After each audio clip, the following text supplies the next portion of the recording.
Hola. Hoy nos metemos de lleno en el Reglamento General de Protección de Datos, el famoso RGPD de la Unión Europea. Tenemos varios análisis de DCD que, bueno, repasan cómo ha ido evolucionando, qué lecciones hemos sacado y sobre todo cómo cumplirlo en la práctica. Y aquí hay un punto clave, los datos físicos, el papel. El objetivo es ir más allá de los titulares, entender el impacto real del RGPD después de ya varios años. Que por cierto, en mayo de 2023 hizo 5 años, buen momento para mirar atrás. Y eso, poner el foco en lo del papel que a veces se nos olvida. Vale, vamos a desgranar esto. Sí, es una exploración importante, la verdad, porque el RGPD no fue una ley más, ¿eh? Fue, digamos, un cambio de era. Puso a Europa en cabeza en política digital y dio a la gente un control sobre sus datos que antes no existía. Ahora, que su puesta en marcha desde 2018, pues fácil no ha sido. Ha sido un proceso largo, complejo, con desafíos para las empresas, claro, que tuvieron que ponerse las pilas, y también para los reguladores, que iban definiendo cosas sobre la marcha. Hemos pasado de una fase muy de explicar, de guías, a una fase actual mucho más de cumplimiento estricto, y ya hemos visto multas bastante serias. Lo fascinante aquí es ver cómo ha ido cambiando la mentalidad, ¿no? La necesidad de tomarse los datos en serio. Sí, sí, yo recuerdo perfectamente 2018.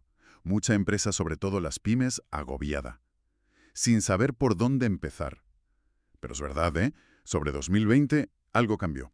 Empezaron a salir las multas millonarias a los gigantes tecnológicos. Y eso fue un mensaje claro. Esto va en serio.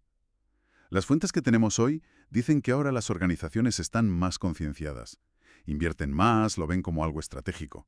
De hecho, uno de los artículos habla de 5 grandes lecciones después de estos 5 años, podríamos decir. 5 cambios de mentalidad clave. Sí, me parece una buena forma de verlo. Reflejan cómo ha madurado todo esto. El primer gran cambio, o lección, es entender la necesidad de adaptación continua. Al principio, el error típico era, hago una política, la cuelgo en la web y me olvido. El check y a otra cosa. Exacto. Pero no, el RGPD es algo vivo. Evoluciona con las nuevas tecnologías. Piensa en la inteligencia artificial ahora. Evoluciona con las directrices que sacan las autoridades, con las sentencias judiciales. Las empresas tienen que estar preparadas para revisar y ajustar sus políticas, su gobernanza de datos, de forma periódica, no pueden quedarse quietas. O sea que cumplir el RGPD no es una foto fija. Es más bien una película que se sigue rodando. Hay que estar alerta y ajustar. Precisamente. El segundo cambio tiene que ver con la importancia del contexto local. A ver, el objetivo inicial era armonizar todo en Europa, ¿verdad? Y se ha avanzado mucho en cosas como transparencia, consentimiento, pero la realidad es que siguen existiendo matices importantes en cada país. Las autoridades nacionales tienen margen para interpretar, para decidir qué investigan primero, para sacar sus propias guías. Por ejemplo, las fuentes comentan que reguladores como el alemán, el español, el francés, el belga, son bastante activos publicando criterios, mientras que otros, como Luxemburgo o Irlanda, que es donde están muchas tecnológicas, pues quizá han tenido enfoques más, menos intervencionistas en algunos temas. Entiendo. La ley es europea, pero la aplicación tiene sus acentos nacionales. Y eso nos lleva a la tercera lección, que supongo que va de cómo gestionar esa complejidad si saltan las alarmas. Exacto. La tercera idea clave es tener una estrategia sólida frente a las investigaciones. Aquí los riesgos son muy, muy altos. Las multas pueden ser tremendas porque se calculan sobre la facturación global del grupo, ojo. No solo de la filial de aquí. Eso es. Pero no solo el dinero. Una investigación te puede parar operaciones, dañar la confianza de tus clientes una barbaridad, y la reputación ni te cuento. Y además se ve un efecto contagio. Una investigación gorda en un país y de repente otros reguladores se animan a mirar también. Vaya. Por eso es vital tener una estrategia coordinada, transfronteriza. Y muy importante, colaborar con el regulador desde el principio, ser proactivo. A veces esa actitud puede ayudar a que el resultado final sea, menos malo, quizá mitigar la sanción. Tiene toda la lógica. Anticiparse y colaborar, no esperar a que la bola se haga más grande. Mencionabas antes la complejidad legal. Esa sería la cuarta lección. Sí, la cuarta va sobre el equilibrio con otras legislaciones. El RGPD no está solo en el universo legal. Las empresas tienen que cumplirlo, claro, pero a la vez tienen que manejar otras normas. Normas sectoriales, de banca, de salud O la legislación laboral, por ejemplo. Las fuentes ponen un ejemplo interesante: la tensión entre la presión social o legal para publicar datos de diversidad en la plantilla y las restricciones tan fuertes del RGPD sobre recoger datos sensibles de empleados. Ahí hay que hilar muy fino para cumplir con todo sin meter la pata. Claro, no todas las leyes van siempre de la mano. Un auténtico encaje de bolillos legal para las empresas. ¿Y cuál sería la quinta y última gran lección de estos años? Pues la quinta es reconocer el papel de la UE como referente global en protección de datos. El impacto del RGPD ha ido mucho más allá de Europa. Legisladores de todo el mundo, desde California a Brasil, pasando por Japón, han mirado el RGPD al hacer o reformar sus leyes. Ha habido debate, claro, sobre si es mucha carga administrativa, sobre el enfoque, pero nadie niega que ha impulsado una conversación mundial y ha posicionado a la UE como pionera en derechos digitales. Para cualquier empresa internacional es clave estar pendiente de cómo evoluciona esto en Europa, porque suele marcar tendencia. Es verdad, el famoso efecto Bruselas. Entonces, resumiendo rápido estos 5 puntos. Adaptación continua, ojo al contexto local, estrategia ante inspecciones, equilibrio entre leyes y la UE marcando el paso global, son lecciones potentes. Pero ahora quiero que vayamos a un punto que la verdad me ha llamado mucho la atención en las fuentes. Normalmente pensamos en RGPD y se nos va la cabeza a lo digital. Bases de datos, cookies, hackeos, pero los artículos insisten machaconamente. El reglamento aplica igualito a los archivos físicos, al papel. Y aquí es donde uno de los textos suelta un dato que me dejó. Casi el 50% del riesgo en seguridad de datos viene del papel. Lo desglosa. Un 19% de incidentes por mandar papeles a quien no toca y un 14% por pérdida o robo de papel. ¿Casi la mitad? ¿Es increíble? Es un dato muy impactante, sí, y pone el dedo en la llaga de un riesgo enorme que muchas veces se minusvalora o directamente se ignora. Estamos tan obsesionados con lo digital, los firewalls, el phishing, que se nos olvida lo más básico. La información confidencial en papel es súper vulnerable. Hablamos de cosas del día a día, ¿eh?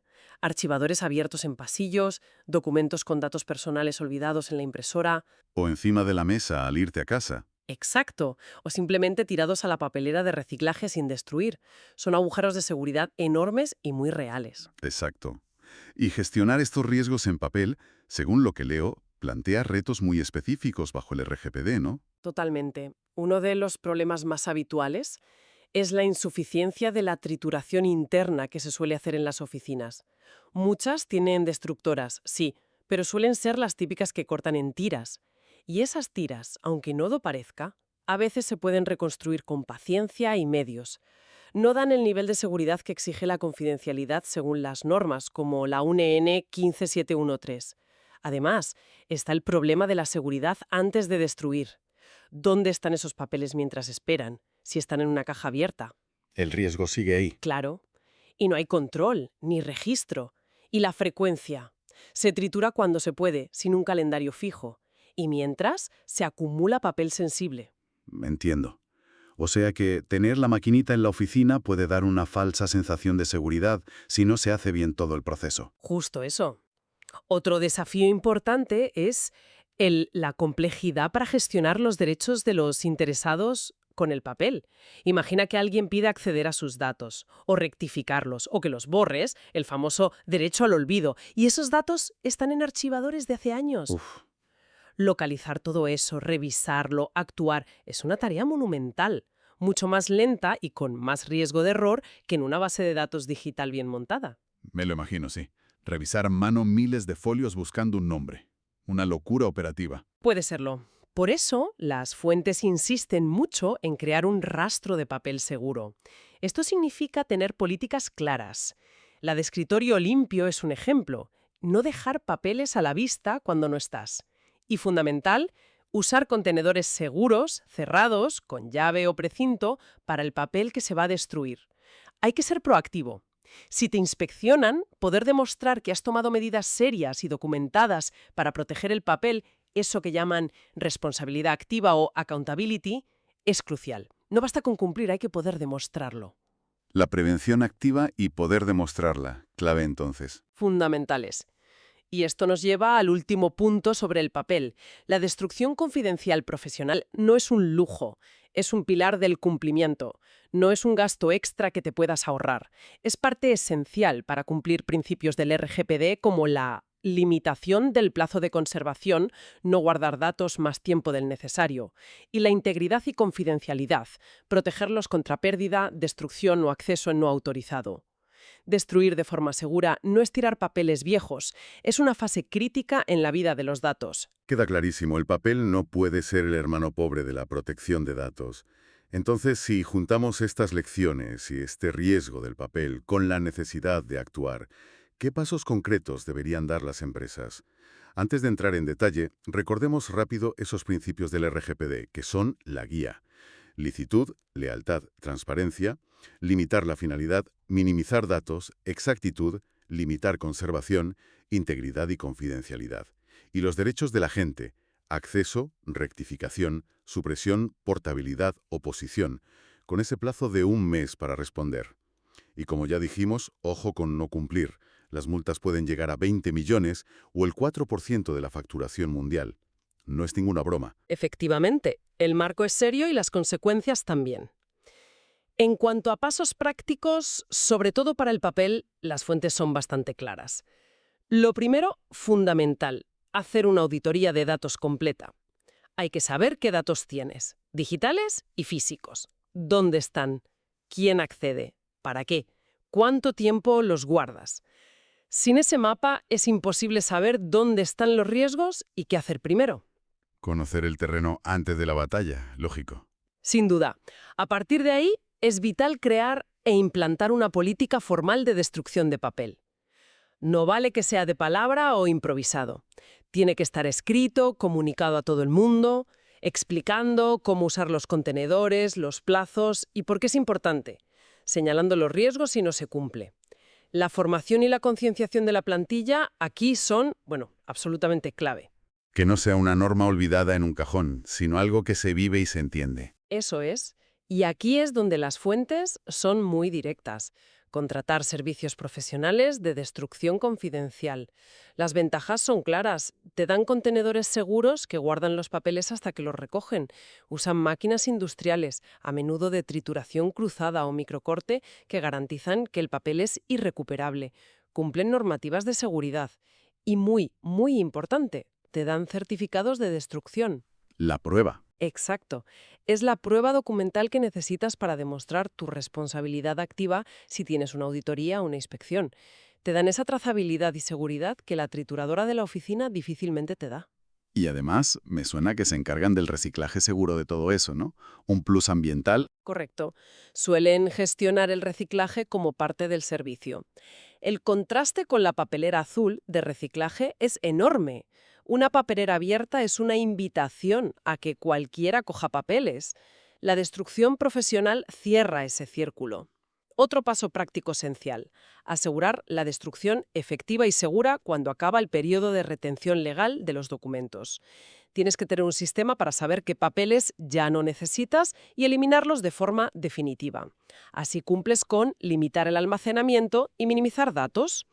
Las fuentes sugieren que lo esencial que haya que guardar más tiempo idealmente se digitalice y se cifre. Es más fácil de gestionar y proteger. Minimizar la superficie de riesgo, físico y digital. ¿Algún otro paso práctico importante? Sí, no olvidar la gestión de las brechas de seguridad.